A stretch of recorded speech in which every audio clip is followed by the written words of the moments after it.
ಅಷ್ಟೇ ಅಲ್ಲ, ನಮ್ಮ ಕುಟುಂಬಗಳಲ್ಲಿ ಯಾವುದೇ ಒಂದು ಅಭಿವೃದ್ಧಿಯನ್ನು ನಾವು ಕಾಣಲಾರದೆ ಹೋಗ್ತಿದ್ವಿ.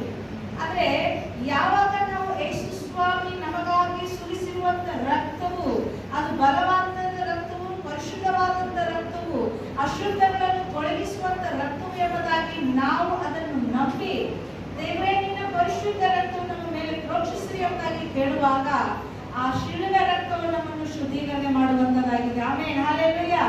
ನಾವು ನಮ್ಮ ಸಭೆಯಲ್ಲಿ ನೋಡುತ್ತೇವೆ, ಎಷ್ಟೋ ದುರಾತ್ಮಗಳಲ್ಲಿ ಬಂಧಿಸಲ್ಪಟ್ಟವರಿಗೆ ಯೇಸು ಕ್ರಿಸ್ತನ ರಕ್ತವು ಎಂಬುದಾಗಿ ಆ ಒಂದು ಶಬ್ದ ಹೇಳುವಾಗ ನಮಗೇನು ಸರಳವಾಗಿದೆ, ಆದ್ರೆ ಸೈತಾನನಿಗೆ ಸರಳವಾಗಿದೆಯಾ?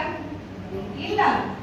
ನಾವು ಇಲ್ಲಿ ನಮ್ಮ ಮನಸ್ಸಿನಲ್ಲಿ ಯೇಸು ರಕ್ತಕ್ಕೆ ಜಯ, ಯೇಸು ನಾಮಕ್ಕೆ ಜಯ ಎಂಬುದಾಗಿ ನಮ್ಮ ತುಟಿಯಿಂದ ಹೊರಗಡೆ ಕೂಡ ಬರಲ್ಲ ಶಬ್ದ, ಆದ್ರೆ ಅದು ಹೇಳುತ್ತೆ ನೀನ್ ಬಾಯಿ ಮುಚ್ಚು ಅಂತದ್ದು. ಅಂದ್ರೆ ನಮ್ಮ ಬಾಯಲ್ಲಿ ಇದೆಯಾ ಶಕ್ತಿ? ನಮ್ಮ ಶರೀರದಲ್ಲಿ ಇದೆಯಾ ಶಕ್ತಿ? ನಮ್ಮ ಪ್ರಾಣದಲ್ಲಿ ಇದೆಯಾ ಶಕ್ತಿ? ನಮ್ಮ ಆತ್ಮದಲ್ಲಿ ಇದೆ? ಇಲ್ಲ. ಯೇಸು ಕ್ರಿಸ್ತನ ಶಿಲುಬೆ ರಕ್ತದಲ್ಲಿ ಇದೆ ಶಕ್ತಿ. ಆಮೆನ್.